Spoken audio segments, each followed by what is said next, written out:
Assalamualaikum warahmatullahi wabarakatuh. Perkenalkan, nama saya Bambang Supriyadi dari kelas F dengan NIM 530102000047.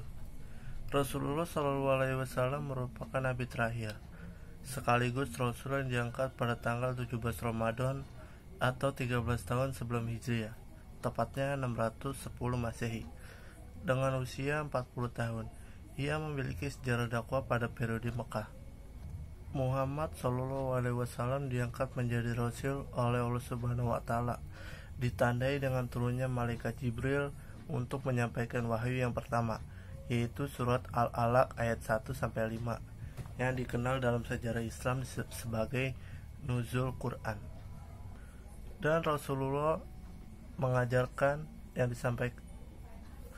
Sedangkan isi ajaran-ajaran yang disampaikan oleh Rasulullah SAW di awal kenabian adalah tentang keesaan Allah Subhanahu wa Ta'ala, hari kiamat sebagai hari pembalasan, kesucian jiwa, dan persaudaraan dan persatuan. Periode Mekah. Kota Mekah merupakan kota yang besar, yang sangat penting dan terkenal di antara kota-kota di negeri Arab, baik karena tradisinya maupun karena letak keberadaannya. Mekah merupakan tempat strategis karena merupakan jalur perdagangan yang ada di Jazirah Arab, menghubungkan Yaman di selatan dan Syria di utara. Terlebih dengan adanya Ka'bah yang menjadi sentral kegiatan keagamaan di sekitar Jazirah Arab. Kota ini tidak dapat dilepaskan dari sejarah peradaban Islam, karena dari sinilah muncul perkembangan eksistensi Islam ke seluruh pelosok negeri. Rasulullah SAW merupakan lahir di kota Makkah dan berusaha untuk membangun fondasi ketauhidan manusia dari kota berikutnya. Al-Quran juga untuk pertama kalinya dan beberapa masa berikutnya diturunkan di kota Makkah, yang berfungsi sebagai way of the life bagi seluruh umat manusia jika ingin hidup dalam rahmatan lil alamin. Rasanya janggal sekali jika keberadaan kota Makkah dan perjuangan Rasulullah SAW dalam mengislamkan penduduknya keluar dari pembahasan sejarah peradaban Islam. Sekilas tentang Arabia pra-Islam. Bila dilihat dari asal-usul keturunan, penduduk Jazirah Arab dapat dibagi menjadi dua golongan besar, yaitu keturunan Qotan dan keturunan Ismail bin Ibrahim. Pada mulanya, bagian utara Jazirah Arab diduduki oleh golongan keturunan Ismail dan wilayah selatan dihuni oleh golongan Qotan. Akan tetapi lama-kelamaan kedua golongan ini membaur karena perpindahan dari utara ke selatan ataupun sebaliknya. Ada perbedaan yang sungguh mencolok dalam bidang-bidang tertentu yang terdapat pada masyarakat Arabia dengan masyarakat di sekitarnya. Mayoritas masyarakat selain Arabia sudah menganut monoteisme, sementara masyarakat Arab masih menganut politeisme. Masyarakat lain sudah berubah menjadi masyarakat agrikultural, sementara masyarakat Arabia adalah masyarakat pengembala. Masyarakat lain sudah berubah menjadi masyarakat perkotaan, sementara masyarakat Arabia adalah daerah perkemahan. Hal ini dapat dijelaskan bahwa memang terjadi keterasingan masyarakat Arabia dari masyarakat imperium pada masanya. Meski mereka tentu saja tidak terlepas dari pengaruh imperialis yang berkembang pada masa itu, memang tidak ada batasan jelas antara wilayah Arabia yang tidak berada di bawah sebuah imperium dengan wilayah yang di dalam sebuah imperium yang berada di Timur Tengah. Sekilas tentang kota Mekah pra-Islam. Mekah juga dikenal sebagai Bakkah dan terletak di daerah Hijaz. Ia dipercayai didirikan oleh pertengahan kurun kelima sebelum Masehi. Mula-mulanya suku Jurhum menguasai, kemudian suku Khuzah datang dan menaklukinya, dan pada akhirnya suku Quraisy menguasainya. Sejarah kota Mekah ini bermula dengan peristiwa Nabi Ibrahim alaihissalam meninggalkan istrinya dan putranya di lembah yang kering kerontang. Beliau merupakan bangsa Kaldini dan berbuntut dan bertutur kata dalam bahasa Ibrani. Kota Mekah ini juga dikenal sebagai jantung hati semenanjung tanah Arab, mengindikasikan bahwa merupakan kota terpenting di Arab. Ada beberapa ciri yang tak dapat dilekatkan dari masyarakat Mekah pra-Islam. Yang pertama, kedudukannya yang strategis. Walaupun ia dikelilingi oleh bentang gunung, namun masih terdapat jalan-jalan keluar menuju ke kawasan-kawasan utama di Yaman, Palestina dan Syam, dan pelabuhan Jeddah. Kedudukan Mekah berada di tengah-tengah perjalanan ke wilayah ini. Ia selalu menjadi sendi perhubungan di antara kawasan utama ini. Hal ini menyebabkan ia sering dikunjungi oleh pedagang-pedagang Arab, baik dari utara ataupun di selatan. Yang kedua, ekonomi yang kuat. Mekah merupakan pusat perdagangan di kawasan tengah yang bertaraf antara bangsa. Sebabnya ia mempunyai persediaan air dari telaga Zamzam. Telaga tersebut sebelumnya dikuasai oleh suku Kuza, yang kemudian dikuasai oleh kabilah Quraisy. Terdapat satu majelis sikaya yang berkuasa penuh atas otoritas Zamzam, yang diketuai oleh Abdul Muthalib, yang bertugas untuk memberikan air kepada pengunjung-pengunjung haji. Selain itu, kedudukannya yang strategis juga menjadikannya objek vital bagi berbagai kafilah perdagangan dari utara ke selatan. Selain itu, kehandalan kabilah Quraisy sendiri dalam bidang perniagaan juga memperkokoh ekonomi di Mekah. Intuisi sosial Qasai bin Kilab telah membentuk Dewan Nadwa yang menjadi tempat bermusyawarah bagi para pemimpin Mekah mengenai masalah-masalah mereka yang hadapi. Keberadaannya dapat mempersatukan masyarakat Quraisy yang telah lama terpecah belah. Yang semasa pemerintahan Abdul Manaf pula 15 majelis dibentuk di bawah Darun Nadwa. Ini berfungsi untuk menjamin keamanan kota Mekah dan melindungi jemaah haji. Di antaranya ialah Majelis Sikayah atau Majelis Penyedia Air, Majelis Rifada atau penyedia makanan, Majelis Sidana atau urusan Ka'bah, Majelis Asnak atau mahkamah, dan sebagainya. Hal yang tidak kalah penting adalah Mekah tidak dikuasai oleh seorang raja, sehingga terbebas dari pengaruh asing. Dan selanjutnya adalah agama. Pada permulaan, agama yang dianut oleh masyarakat Mekah merupakan agama Allah.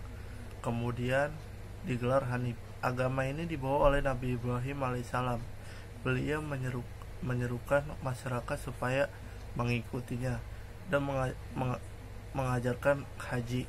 Ka'bah telah didirikan atas perintah Allah ketika suku Hujah yang berasal dari Yaman mengambil alih pemerintahan Mekah. Agama penyembahan berhala diperkenalkan. Kemudian agama penyembahan berhala diperkenalkan. Buktinya di sekitar Ka'bah saja terdapat 360 berhala.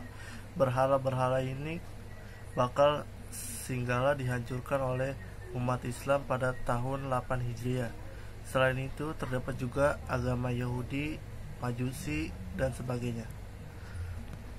Prasarana. Di Mekah terdapat pasar Ugas yang terkenal dengan kegiatan pesta-pesta perdagangan dan kesustraan. Selain itu terdapat juga pasar Zul Mazat dan Al-Majinah yang mempunyai fungsi yang sama. Majelis Sikaya dan Majelis Rifada juga dibentuk yang bertugas memberikan air dan makanan secara gratis kepada pengunjung. Selain itu, Ka'bah yang dibangun di tengah kota Mekah juga menjadi tempat tumpuan bangsa Arab. Ada sebuah peraturan tidak tertulis bahwa di sekitar Ka'bah merupakan kawasan haram perang. Bangunan ini telah menjadi pusat ibadah dan pusat kebudayaan bagi mereka. Nabi Muhammad SAW pada periode Mekah tinjauan terhadap berbagai aspek. Yang pertama, aspek ekonomi dan perdagangan. Dalam periode Mekah, umat Islam telah mengenal aktivitas ekonomi dalam bentuknya, yang masih sederhana, seperti mengembala binatang ternak, membuat alat rumah tangga, atau perang. Menjadi buruh kasar atau budak. Sementara golongan menengah ke atas berdagang. Mereka mengenal aktivitas kewirausahaan, semisal Utsman bin Affan dan Abu Bakar. Nabi Muhammad SAW sendiri pada masa mudanya bekerja sebagai pengembala domba dan seorang pengusaha yang menjalankan bisnis Khadijah yang kelak menjadi istrinya. Namun memang kritikan tajam Nabi SAW dalam sektor perdagangan seperti masalah riba, penumpukan kekayaan, atau monopoli terjadi pada periode Madinah. Hal ini tampak berkaitan erat pada kuatnya kaum Yahudi Madinah sebagai pemeran penting di lapangan perdagangan. Sementara itu kaum petani dari kalangan Muhajirin dan Ansar sering dirugikan oleh fluktuasi harga yang diciptakan oleh orang-orang tertentu dalam sistem pasar. Kota Mekah itu merupakan pusat perdagangan sebagai penghubung antara perekonomian Samudra Hindia dengan Laut Tengah. Pada pertengahan kedua dari abad ke-6, jalan dagang timur barat berpindah dari Teluk.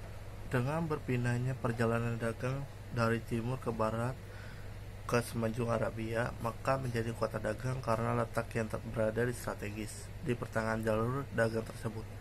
Pedagang-pedagangnya pergi ke selatan membeli barang yang datang dari timur, yang kemudian mereka bawa ke utara untuk dijual di Syria. Pada periode awal kekuasaan dan imperium ekonomi di kota Mekah tidak dapat dikuasai oleh muslimin karena masih sedikit dan lemahnya mereka saat itu. Hal ini terutama disebabkan sebagian besar pengikut Rasulullah SAW adalah berasal dari golongan rendah, semisal budak dan buruh kasar yang tidak memiliki pengaruh besar dalam bidang ekonomi di Mekah. Aspek sosial dan kemasyarakatan. Sistem keluarga masyarakat Mekah. Muhammad datang dan ditugaskan untuk menyeru masyarakat yang pada umumnya mengenal sistem keluarga patriarkal yang sungguh kental. Keluarga mereka terdiri dari ayah, ibu, dan anak. Keluarga ini bersatu untuk menghasilkan kerjasama yang saling menguntungkan, yang biasanya berdasarkan nasab, yang kemudian disebut dengan klan. Masyarakat Mekah lebih tertarik dengan sistem kolektivitas dalam beberapa hal termasuk keamanan pribadi. Mereka relatif tidak mengenal konsep pribadi. Mereka sangat tergantung pada klan masing-masing. Hukum tentang status keluarga dan pribadi tampaknya sudah mengakar kuat dalam masyarakat Arab yang berasal dari sistem Arab purba. Sistem keluarga yang ada masyarakat Arab hanya berlaku untuk anggota klan, sehingga Rasulullah SAW tidak dapat berbuat banyak untuk merubah keadaan ini ketika beliau berada di Mekah. Meski tentu saja dalam kalangan internal masyarakat muslim yang ada pada saat itu sangat sedikit sekali, perilaku yang tidak sesuai dengan sistem ajaran Islam telah ditinggalkan. Paham kesukuan. Ikatan kesukuan dalam anggota keluarga amat tertancap dengan kuat pada periode awal dakwah Rasulullah SAW di Mekah. Persaudaraan kesukuan dan ikatan darah semacam inilah yang berusaha untuk dirubah oleh Rasulullah SAW dengan menekankan bahwa persaudaraan dan kepemimpinan adalah ditentukan atas akidah Islamiyah dan siapa yang terbaik dari sisi keimanan, keamanan, dan kesanggupan, bukan berdasarkan pada ikatan darah dan kesukuan. Tampaknya hal ini dapat teramat sulit dirubah oleh Rasulullah bukan hanya pada periode awal dakwahnya di Mekah, namun pada perjalanan agama Islam berikutnya. Meskipun akidah Islamiyah diakui dan telah tertancap dalam setiap dada orang mukmin, namun karena perebutan kekuasaan dan kepemimpinan rela untuk menumpas saudara mukmin lainnya yang berbeda klan. Tujuan dakwah Rasulullah SAW pada periode Mekah adalah agar masyarakat Arab mampu meninggalkan kejahilian dalam bidang agama, moral, dan hukum, sehingga menjadi umat yang mempercayai kebenaran utusan Allah Subhanahu wa Ta'ala dan ajaran agama Islam yang disampaikan, sekaligus agar dapat mengamalkan dalam kehidupan sehari-hari. Agar dapat tercapainya tujuan-tujuan tersebut, maka dalam berdakwah Rasulullah mempunyai strategi dakwah yang beliau lakukan, yaitu dakwah secara bersembunyi-sembunyi dan dakwah secara terang-terangan. Dakwah Rasul secara sembunyi ini menyerukan agama Islam agar para kerabat, sahabat, hingga orang-orang di sekitar rumah tangganya. Orang-orang yang telah masuk Islam pada saat itu disebut asibikulan awalun, atau pemeluk agama Islam pertama, yang terdiri dari Khadijah binti Khuwailid, Ali bin Abi Thalib, Zaid bin Haris, Abu Bakar As-Siddiq, dan Ummu Aiman. Sedangkan dakwah secara terang-terangan dimulai sejak tahun keempat kenabian, setelah turunnya wahyu yang berisi perintah Allah Subhanahu wa taala tentang dakwah yang dilaksanakan secara terang-terangan. Dua tahap dakwah Rasulullah secara terang-terangan ini adalah mengundang kaum kerabat keturunan dari Bani Hashim untuk menghadiri jamuan makan sekaligus mengajak agar masuk Islam. Sedangkan pada tahap selanjutnya, Rasulullah mengumpulkan para penduduk Mekah untuk berkumpul di Bukit Safa. Selain itu, Rasulullah menyampaikan dakwahnya kepada penduduk di luar kota Mekah. Dalam menjalankan dakwahnya, Rasulullah tidak hanya menemukan orang-orang yang mempercayai sekaligus masuk Islam, melainkan beberapa orang yang menolak dan menentang dengan hadirnya agama Islam, salah satunya kaum Quraisy. Adapun sebab kaum Quraisy menentang dakwah Rasulullah diantaranya karena mereka keberatan dengan ajaran persamaan hak dan kedudukan antara semua orang. Mereka menolak adanya kehidupan setelah kematian. Mereka berat meninggalkan agama tradisi hidup masyarakat warisan leluhur mereka. Terima kasih atas partisipasinya. Wassalamualaikum warahmatullahi wabarakatuh.